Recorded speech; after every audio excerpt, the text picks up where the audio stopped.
David at MarineMax in Lake Hopatcong. Today we're on a 2016 290 SDX stern drive boat. It's a one-owner freshwater boat, been maintained by MarineMax in Lake Hopatcong since new. Very low hours for the age of the boat. This boat was custom ordered without a bimini top, without a water sports tower. As you can see from the video, there's a power windlass in the bow. White and gray interior.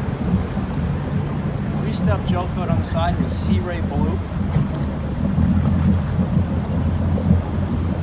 Analog gauges up here on the helm. Rockford stereo system. Trim tabs.